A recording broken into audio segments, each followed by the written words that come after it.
Hello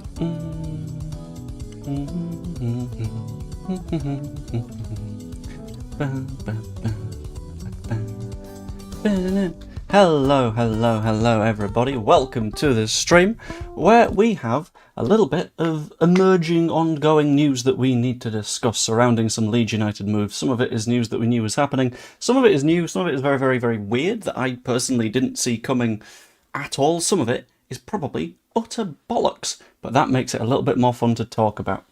Before we do, how are we all doing? Give me a cheeky little 1 to 10 on how we're all feeling at the moment. I'm hoping as many of us as possible are 10s, as minimal as possible 1s, even a 0 would be pretty bad.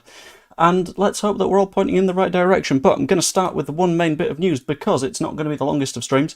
The one main bit of news that is floating around in the ether right now and is borderline confirmed is the Joel Piroe move. Now, Joel Piroe was fairly heavily linked with West Ham for the last few days.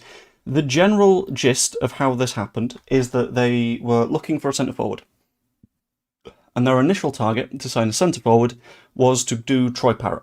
Troy Parrott, very good centre-forward, fair enough, performs well at the club level and at the international level. You're not going to complain about that in the slightest. That's where things get a little bit tricky for West Ham, though, because AZ Alkmaar basically went, no, you're not going to have Troy Parrott, you're not going to pay us enough money for Troy Parrott, so we're going to keep Troy Parrott, which I completely understand from their perspective as well. They're not going to want to sell one of their assets for less than he is worth. Then, West Ham, and this is from a report that I have heard, but is not 100% confirmed, but it sounds about right because it's something that West Ham would do. West Ham had a list, similar to Leeds United's list, of players that they want for specific positions, and number one on their list, very obviously, was Troy Parrott, because Troy Parrott is going to be number one on your list, and that's why they made a move for him. That move fell through, so they went to the next player down on the list, and that next player on the list seems to be, everyone say it with me, 3, 2, 1, Joel Piroe. Now, Alkmaar wanted a decent bit of cash for Troy Parrott. Alkmaar obviously would want a decent bit of cash for Troy Parrott because the amount of money that you get for playing in the Eredivisie is very minimal. And I honestly don't know if they would have had international football, well, European, football coming up this season, which means that things could be a little bit of a tricksy one for them. They're going to want some cash in right now. That's not a position that we are in at the moment at Leeds United. We could do with a little bit of cash. We're not going to say no to a little bit of cash, but at the same time, we're not in a position where we're going to demand it as the only way that we're going to get a move done. And we're going to call off the move if you don't give us the money right here and now. Because that's not really the way that we work at the minute. We work in the sort of long-term planning kind of way, and I'm kind of glad about that. And that has led to the move for Joel Piroe not in fact being a permanent deal off the bat. It's not one of those that is immediately going to be, he's gone, we've got a bunch of money, hurrah, off you fuck. Instead, that might demonetize the stream. Okay, that's fun. So if you could like and pop things in the chat and all that kind of stuff, that'd be good, because otherwise I think the algorithm might turn on me.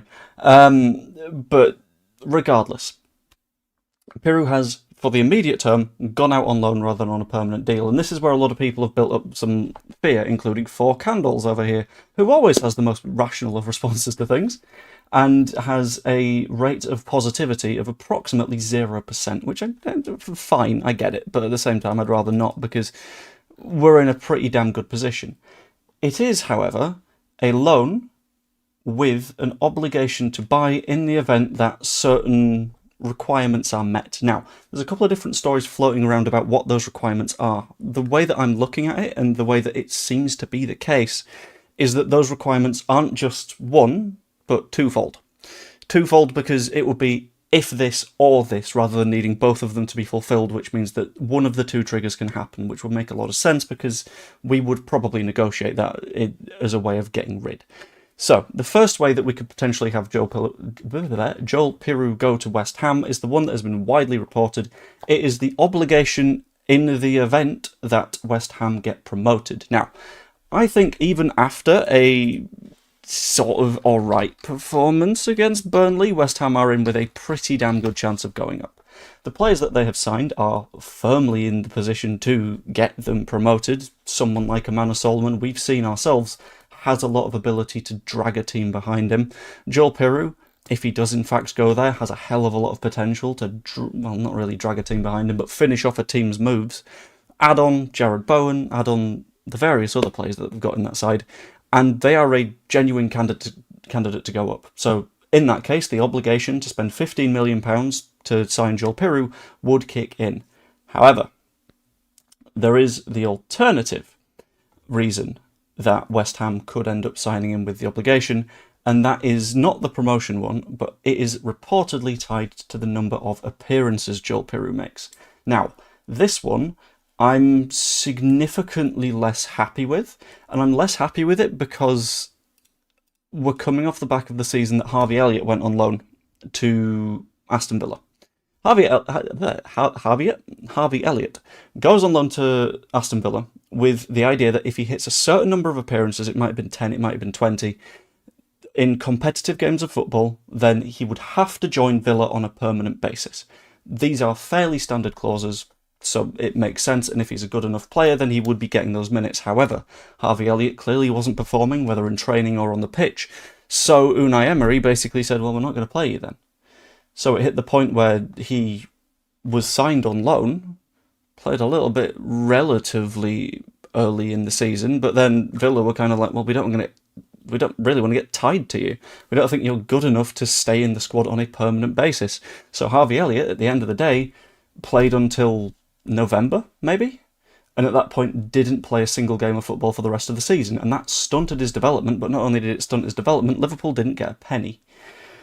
This is why I'm glad that we're potentially going with the two-pronged approach for this obligation, because in the event that Joel Piroe goes out and gets plenty of minutes and performs to a high standard, then wonderful, he's gone regardless. Whether they get promoted or don't get promoted, I hope they get promoted, mainly so we can definitely get that little bit of cash in, but it would be good to have that opportunity. On the other hand, in the event that Joel Piroe goes down there and they realise this guy isn't as mobile as we wanted him to be, and we kind of need to set up fairly, not easy chances, but we need to put him in the position to score the goal as opposed to him dragging us into a position where he can do it. He's not a very independent player. In the event that that were to happen and they get promoted in spite of Joel Piroe, we would still move him on. In that case, we are sort of the beneficiaries of the equivalent of a Jean-Kevin Augustin situation, in which the player that we've gotten rid of that isn't quite good enough for us and also isn't necessarily good enough for the team that he's gone on loan to, which I'm not saying is the case. Piroe is very clearly a good number 9 at championship level, but it's whether he fits into the system and all that kind of stuff. Regardless, we are looking to get a fairly significant sum of money if they go up or if he gets the minutes. I will be honest, I'm fairly comfortable with the fact that he played a decent amount of football. I will also be honest, I'm fairly comfortable with the fact that West Ham will get promoted. A team with that infrastructure and that sort of budget, I don't see them necessarily struggling so much next season, at least compared to some of the other sides that are down there. I think they'll be completely fine, and I think that Piroe money is going to come in, regardless of how much people are a little bit spooked about the fact that it is a loan. Moving on from Joel Piroe, though, I'm going to get through all of the 3 or 4 or 5 stories fairly quickly because there's a few weird ones. The next chunk of story is Nico Elvedi. We were here yesterday for the fly-along as Nico Elvedi flew into Leeds Bradford Airport. Nice little fly-along, hour and a bit from Dusseldorf. Someone on Twitter was like, oh yeah, hold on, I'll find out what they specifically tweeted at me because this was funny. Fuck all Joe, another childish wannabe Jono, second-guessing and praying you're right. There was one flight coming from Dusseldorf to Leeds Bradford when we knew that Elvedi was coming in the next 24 to 48 hours. There was one flight in the next 36 hours, so it all made complete sense that that's Elvedi. And reports have gone on to say that Elvedi is going through his medical this morning, and did his medical this morning, and there's a fun little coincidence here that I spotted and I really, really liked. And the fun little coincidence is the fact that it's media day for a lot of Premier League clubs. It's get your picture taken, it's show off and do little bits of press footage and all that kind of stuff, which I will be completely honest, the fact I work for a broadcaster, I was very, very, very close to asking work if I could go to Thorpe Arch and take some press shots and stuff. Didn't get around to it because baby reasons, but maybe next time, we'll see. But it feels like a fun little coincidence that we are told that the move is borderline done, And then he's very, very quickly rushed on a plane as soon as possible to get to Leeds first thing in the morning. Well, not first thing in the morning, but in the evening, to do his medical on the morning of media day. That adds up really, really nicely to say that I think we will get an announcement tonight. Again, I can't say I'm 100% certain because I would be lying. I am not, in fact, at Thorpe Arch scheduling these things. But the way that I would, if I were to be Leeds' media team right now, and I know a couple of people from the communications department, they're good people, they are clever people, so this is a mind melding with them. Do this and it'll be a fantastic little press release. The way that I would announce Nico Elvedi is because throughout the day they've been going, Ethan Ampadu, here's a picture of him. DCL, here's a picture of him. Noah Okafor, here's a picture of him. The way that I would announce Nico Elvedi is I would just drop the picture and I would tag him and I would do like a pen and a piece of paper as the emoji to show that he signed the contract. And then you get into the video and you get into the interview on the website and you get into all that kind of stuff. But I think that would be such a smooth way of sort of integrating him immediately into the squad and going, look, he's already one of us. He was here for the media day. That'd be absolutely spectacular. And I don't know, I just think that'd be a fun little approach for us to take that I don't think we've really taken before. It'd be sort of, right, let's get down to business and get the business done. I've just realised I'm on completely the wrong monitor too. There we go. The difference being one of them's got the chat.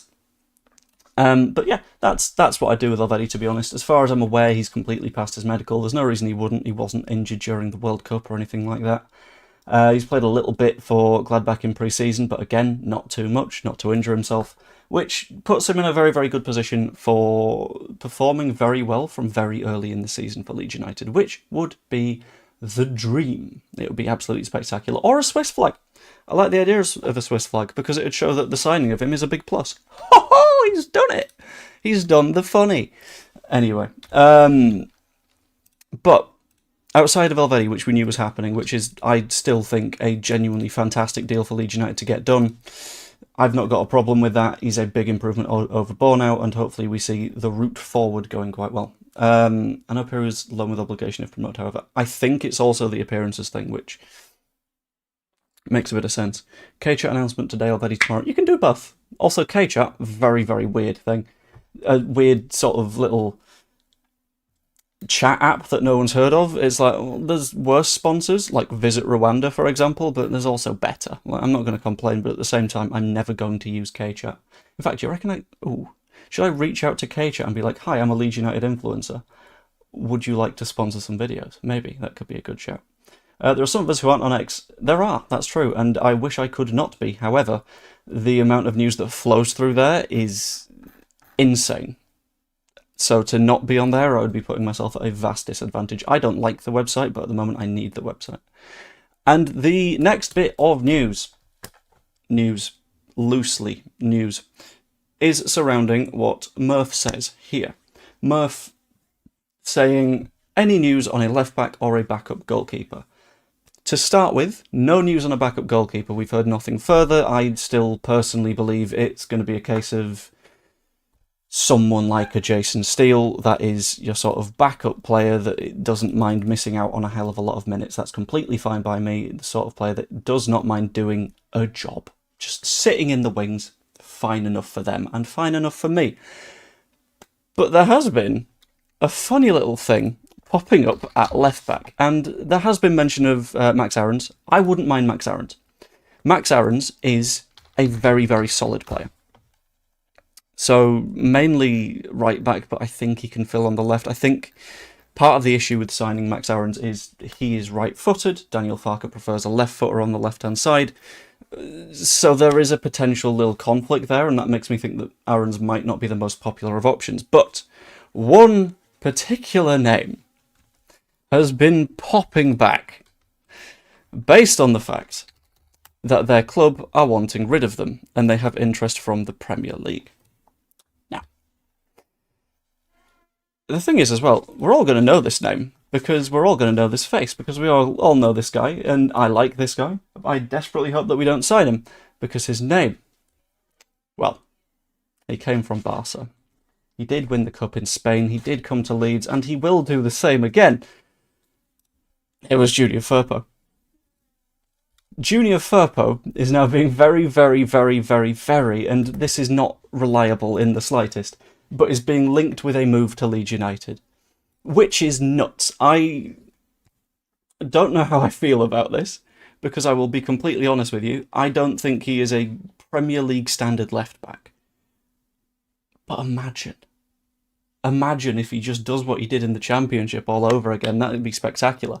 Yeah, Pellegrini, with his last match, approved the departure of Junior Firpo, but then it goes on to say that Hull City are interested. He earns about €3.5 million, and they'll have to guarantee him the same salary so the player sees leaving in a good light. That would be a very, very high wage. I think that is what would stop us from signing Junior Firpo again, in addition to the fact that he wouldn't quite be the standard to do the sort of covering job. In the event that Gabby had a long-term injury, I think it's going to be a more sort of reliable left-back that we're looking at instead. But I just thought I'd bring him up because a lot of people have been discussing Junior Firpo in the last day or so. I don't think it would be a good move. I don't think it's a move that's going to happen. I just thought it was funny, so I thought I'd bring it up. Matt, less of this. It's not going to happen. If it does, it'd be hilarious, but I don't think it's going to happen. I think when we left home for the Shrewsbury game, Aarons was about to sign for Leeds. By the time we arrived, he'd gone to Bournemouth. Yeah! I remember that, and that was unfun.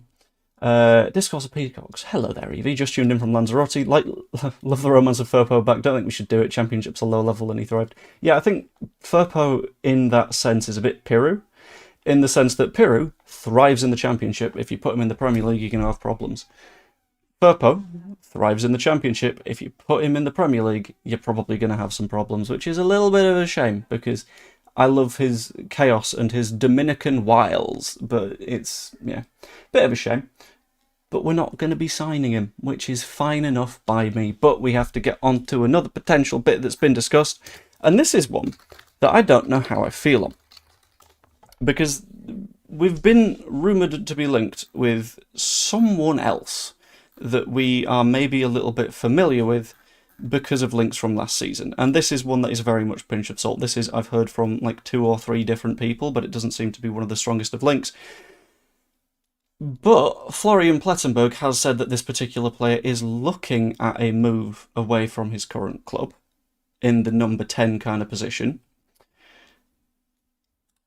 And that'd be Bilal El Kanous. Hello there, Bilal.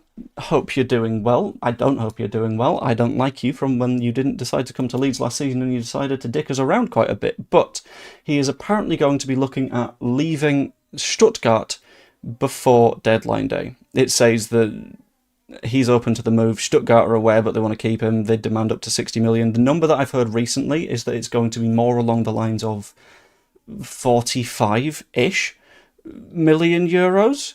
But this is where we bump into a little bit of a problem, and it's a little bit of a problem that I discussed in the video that I did earlier, which the 6 a.m. one. Basically, the way that I do is I like to do a video in the morning so people can watch it whilst they have their breakfast or whatever, and then do a video or a stream in the evening so people can come back from work and say hello. But the El Kanous thing is a little bit tricky, because having a look at the potential budget that Leeds United came into the season with, stating that it could be up to £120 million, which is lovely. Fine. 120 million quid is a decent sum of money to spend in a transfer window. We'll spend less next time, but we've filled most of the jobs now, so that's fine. The complication comes when you have a look at everything in a sort of wider view and you go, Muharemovic, 34 million. Okay. It's quite a lot. This is considering amortisation as well, hammer and sickle, just to sort of explain. This is pure, like, fees. 34 million for Muharemovic, fine, that takes you 120 down to 86, give or take. James Trafford, 40 million. Okay, we're down to 46, which is already sort of pushing it a little bit. Harry Wilson, you got to take his wages out and various bits of fees and stuff like that. Okay, let's call that 6 million, knock it down to 40. And we could do with signing a left-back, which is, I think, for a decent standard left-back, probably going to put us back 10 million quid, maybe, if you want good, solid reinforcements for Gabby Goodmanson, plus wages. Add on to that, you're going to want a backup goalkeeper, which isn't going to be the most expensive. Darlow was like 200 grand or something stupid like that when we signed him. But also, wages. So at that point, everything gets very diluted. which means that the amount of money that you're going to have to spend on that role is probably not going to be El Cano's money. Was 120 million SCR headroom or cash? It was sort of... I think the baby might be having a moment, so I'm going to go in a moment, but the 120 million was explicitly down as transfer budget in a investor deck that was released to people who might want to put money into the club. So it is the most reliable possible number. Admittedly, we went from PSR to SCR during that time, but that would only reduce our budget. So anyway, I'm going to leave that there because... But I hope you enjoyed. To summarise, Piroe, medical, on the way out, obligation to buy in the event of appearances or winning the league / getting promoted, which is fine. Elvedi coming in, medical, probably announced tonight. Firpo, not happening, but would be hilarious. El Cano's not happening, would be good, but feels relatively unlikely. Anyway, I'm going to head off, so I hope you enjoyed the stream. If you did, just to answer that one, by the way, Patrick, she's there. I just want to help and be a good parent. I want to do my bit, you know, and streaming is a thing where I can stop early. It's okay. But yeah, anyway, as has just been said by Matt, a lot more to be done in the last 2 weeks, and I will be here for those last 2 weeks to discuss all of the news and developments and all that kind of stuff. So I hope you all enjoyed. Like the stream if you enjoyed it. Subscribe if you're not yet. That'd be massively appreciated. Become a channel member. Wonderful bits and bobs like that. Hope you all enjoyed, and I will see you all later. Toodaloo.